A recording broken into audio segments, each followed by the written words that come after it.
नोरमा group, जो सोचता है वो करता है। आपके अपने सपनों का आशियाना। नमस्कार, भारत लाइव देख रहे हैं आप।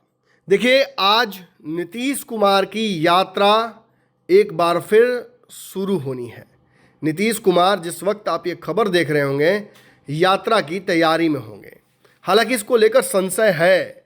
उनके स्वास्थ्य को लेकर जिस तरीके की चर्चाएं हो रही हैं, ये लगभग तय लग रहा है कि आज यदि यात्रा पर नहीं जाए तो कोई बहुत अचंभे की बात नहीं होगी। हालांकि उनकी पार्टी की तरफ से यह स्पष्ट किया गया है कि यात्रा के लिए नीतीश कुमार तैयार हो चुके हैं। 2 रथ कल ही रवाना कर दिए जा चुके हैं। नीतीश कुमार ने इस बार यात्रा को लेकर कई डेट्स दिए, लेकिन किसी भी डेट पर वो निकल नहीं पाए। इसीलिए इस बात के भी कयास लगाए जा रहे थे कि नीतीश कुमार या तो नाराज या फिर नासाज होंगे।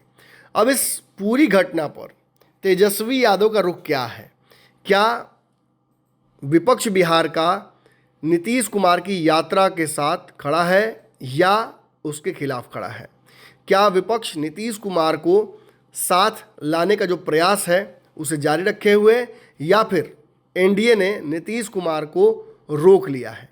देखिए, जो खबर आप देख रहे हैं, निश्चित ही इसके पीछे सच्चाई भी है। नीतीश कुमार की तबीयत के अलावा नीतीश कुमार भाजपा और भाजपा के नेताओं के बयानों से नाराज तो होंगे ही। जो बयान दिए गए हैं उस पर पिछले 48 घंटों से सफाई भाजपा सहित जो बिहार में नीतीश कुमार के वो लोग हैं जो भाजपा के साथ पैचअप करा रहे हैं, जिसमें संजय झा का एक बड़ा रोल है, उनका भी नाम आता है। तो निश्चित ही नीतीश कुमार को साधने की, समझाने की कोशिश भी जारी है। लेकिन बिहार में पॉलिटिकल सर्कल्स का एक बहुत बड़ा हिस्सा अब इस चर्चा को करने लगा है कि नीतीश ने मन बना लिया है, खरमास बाद वो तेजस्वी के साथ पुनः सरकार बनाएंगे। 12 सांसद जिताने के लिए उन्हें नरेंद्र मोदी के साथ जाना जरूरी था। अब विधायकी की बात है तो वो तेजस्वी के साथ ही रहना चाहेंगे। इसी बीच उनके देश छोड़कर बाहर जाकर इलाज कराने की भी खबरें आ रही हैं। ऐसे में भाजपा नीतीश कुमार के बैकअप मुख्यमंत्री के प्रस्तावित चेहरे पर रजामंदी नहीं बना पा रही है। इस वजह से भी ये समस्या उत्पन्न हो रही है। खैर, नीतीश कुमार भाजपा के साथ रहेंगे या छोड़ेंगे, इस पर तो अभी लंबा जिरह बाकी है। लेकिन आज आपको हम वो बात बताने आ रहे हैं कि किस तरह से यात्रा से ऐन पहले नीतीश और तेजस्वी के बीच बातचीत शुरू हो गई है।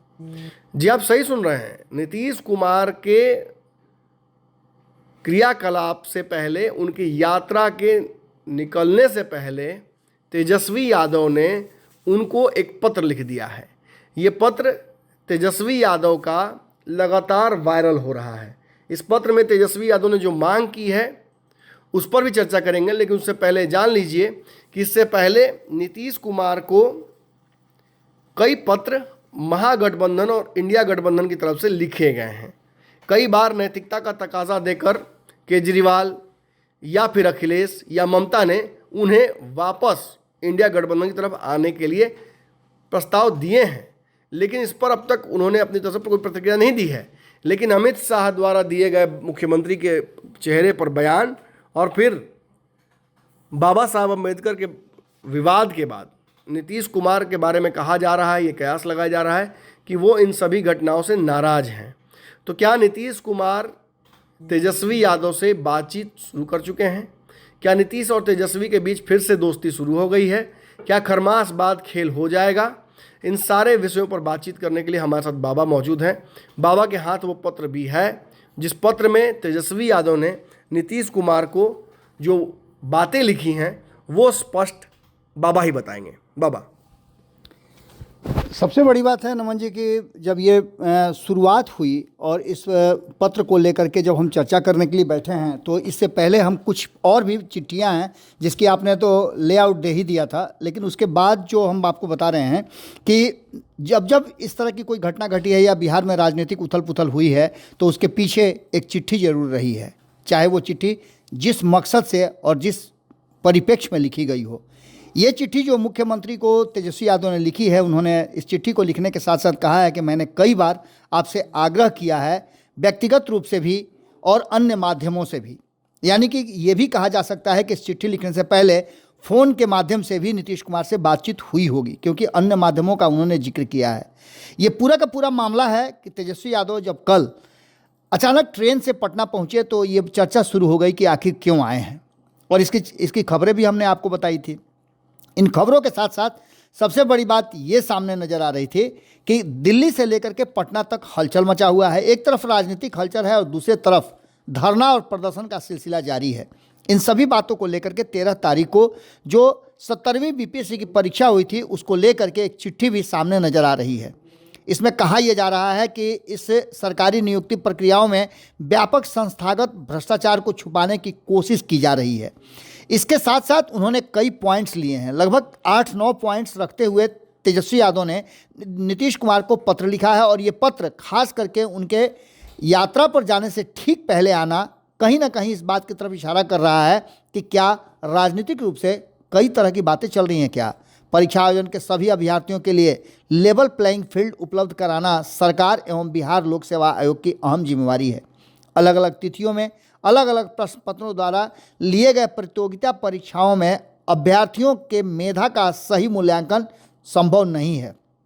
इसके साथ साथ उन्होंने इस बात का भी आरोप लगाया है कि बापू परीक्षा केंद्र में 12,000 अभ्यर्थियों के लिए जो परीक्षा संचालित की गई थी उसमें संचालन हेतु जिन लोगों का उसमें नियुक्ति किया गया था, केंद्राधीक्षक हों, वीक्षक हों, सहायक हों, चतुर्थवर्गीय कर्मचारी हों या ये जो भी थे वो सब प्राइवेट कंपनी से हायर किए गए थे। ऐसी स्थिति में क्या इनको और इन पर भरोसा किया जा सकता है? क्या प्राइवेट एजेंसी के बाह्य लोगों द्वारा परीक्षा संचालन करवाना न्यायोचित है? इस बात को रखते हुए उन्होंने बापू परीक्षा केंद्र सहित कई अन्य सेंटरों का भी जिक्र किया है, और उन्होंने कहा है कि उन सेंटरों पर भी इस तरह की गतिविधियां सुनने और देखने को मिल रही हैं। सीधी तौर पे आपको बता दें कि इस पूरी घटनाक्रम को लेकर के उन्होंने जो बातें लिखी हैं उसमें से वो 8 समस्याओं का जिक्र करते हैं। सीधे तौर पे तेजस्वी यादव ने जो बातें रखी हैं उसको लेकर के अब चर्चा भी शुरू हो गई है। इस चर्चा में एक सबसे जो महत्वपूर्ण बात है वो ये है कि उन्होंने लिखा है कि हजारों अभ्यर्थी ठंड मौसम में खुले रात में लोक सेवा आयोग की हठधर्मिता और असंवेदनशीलता के व्यवहार के कारण धरना प्रदर्शन कर रहे हैं और लगातार रात दिन वो धरना स्थल पर मौजूद हैं। इसके साथ साथ उन्होंने लिखा है कि आयोग के सर्वर की खामी के कारण रजिस्ट्रेशन करने के बावजूद लगभग 90,000 अभ्यर्थी फॉर्म भरने से वंचित रह गए थे। इसको लेकर के भी आंदोलन हुआ था। इतना ही नहीं, कुछ निजी कोचिंग संस्थानों द्वारा परीक्षा से पहले जारी मॉडल प्रश्न पत्र के प्रश्नों में से 25% से अधिक प्रश्नों का टैली कर जाना ये भी एक संयोग मात्र नहीं बल्कि इसकी जांच होनी चाहिए। इतना ही नहीं, उन्होंने साफ तरीके से कहा है कि कदाचार की स्वतंत्रता एवं निष्पक्ष न्यायिक जांच कराते हुए दोषियों के खिलाफ कठोर से कठोर कार्रवाई की जानी चाहिए। इसके साथ साथ आपको बता दें कि उन्होंने मांग किया है कि बीपीएससी पीटी पुनर्परीक्षा एक दिन, एक शिफ्ट, एक पेपर एवं एक पैटर्न में बिना पेपर लीक के संपन्न कराई जाए। लाखों प्रतिभावान एवं परिश्रमी बिहार के छात्रों के हित में ये होगा और मुख्यमंत्री जी भी अपनी हठधर्मिता छोड़ें। आयोग तो हठधर्मी बन ही गया है, ऐसी स्थिति में इन बच्चों के भविष्य के साथ कोई खिलवाड़ न हो। आपको बता दें कि ये पूरी की पूरी जो परिस्थिति उत्पन्न हुई है उसमें तेजस्वी यादव ने एक मास्टर स्ट्रोक मारा है। इससे पहले आपको याद होगा कि 15 तारीख को जब नीतीश कुमार की यात्रा प्रस्तावित थी उस समय भी उन्होंने एक मास्टर स्ट्रोक मारा था और नीतीश कुमार को अपनी यात्रा का नाम भी बदलना पड़ा था। एक बार फिर से नीतीश कुमार को लिखी गई तेजस्वी यादव की चिट्ठी बहुत सारी कहानियों को बता रही है। आपको बता दें कि नमन जी ने आपको बताया कि किस तरह से बिहार की राजनीति में उथल पुथल मचा हुआ है और इस बीच में नीतीश कुमार और तेजस्वी यादव के बीच संवाद स्थापित होना, चाहे माध्यम कोई भी हो, कहीं ना कहीं इस बात की तरफ इशारा कर रहा है कि बिहार की राजनीति में अगर कोई बड़ा परिवर्तन हो जाए तो कोई अतिशयोक्ति नहीं होगी।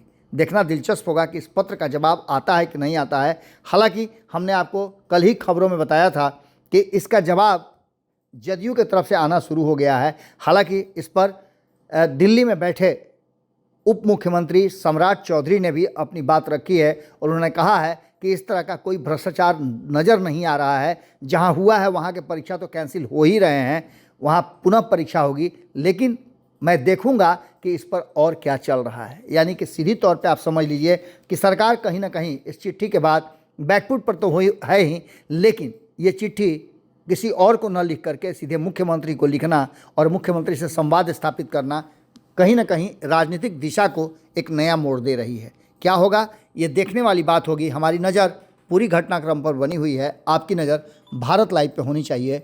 बहुत बहुत धन्यवाद। आपके सपनों को हमने सजाया है, ई होम्स पैनोरामा को हमने बनाया है। ई होम्स मेरा एक सपना था जिस पे मैं पिछले 4 साल से काम कर रहा था। हमने जो बनाया है वो सबने है माना।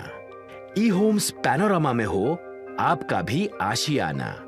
और फाइनली हमने 2021 में इस प्रोजेक्ट को लॉन्च किया। बहुत लोग अप्रिशिएट कर रहे हैं कि पूर्णिया जैसे शहर में, बिहार के, एक तो बिहार की बात करें उसमें भी पूर्णिया जैसे छोटे जगह में इस तरह का लाइफस्टाइल देना, ये सुन के हम लोगों को बहुत अच्छा लगता है। ई होम्स में हमने कुछ और भी किया है, जैसे हम जिस जगह में रह रहे हैं हमारे फैमिली सिक्योर हो, उनको सिक्योरिटी का ध्यान में रखा है। आपकी सुविधा और सुरक्षा आपके लिए खास है, ये आपका विश्वास है। इसमें आर्टिफिशियल इंटेलिजेंस का 7 लेयर सिक्योरिटी का हमने इस्तेमाल किया है। लस ग्रीन कैंपस को बनाया है। यदि हमारा बाउंड्री वाल है तो वो वर्टिकल गार्डन है। ये जितनी भी फैसिलिटी होता है एक इंटरनेशनल टाउनशिप में ई होम्स है, ये हम लोग विश्वास नहीं कर पा रहे हैं। जो भी हमारे मित्र दोस्त या जो भी हमारे बाहर आते हैं तो हम लोगों को बहुत अच्छा सुनने को मिलता है और बहुत अच्छा क्रेडिट मिल रहा है। वो सारा हमने सिर्फ एक बिल्डिंग नहीं बनाया, हमें एक बहुत अच्छा लाइफस्टाइल दिया ई होम्स में, और मेरा एक सपना था जिसको मैं आज फुलफिल होते हुए देख पा रहा हूँ। ये आपका आवास है। ई होम्स पैनोरामा में अब आपका निवास है। E Homes Panorama, luxurious lifestyle redefined. Panorama group, जो सोचता है वो करता है। अगर ये वीडियो पसंद आई और वह बिहार के राजनीति और बिहारियत से सरोकार रखेनी तो सब्सक्राइब बटन दबा के चैनल के सब्सक्राइब कर ली। ओजे एगो घंटी बा, ओकरा बटन दबा देला से कुल सटीक और मारक खबर रुआ मुफ्त में मिल जाई। अगर रुआ पत्रकारिता के हमनी के नया प्रयोग में सहयोग कर चाहतानी तो ज्वाइन बटन दबा दी। पेटीएम नंबर नोट कर ली 9386 816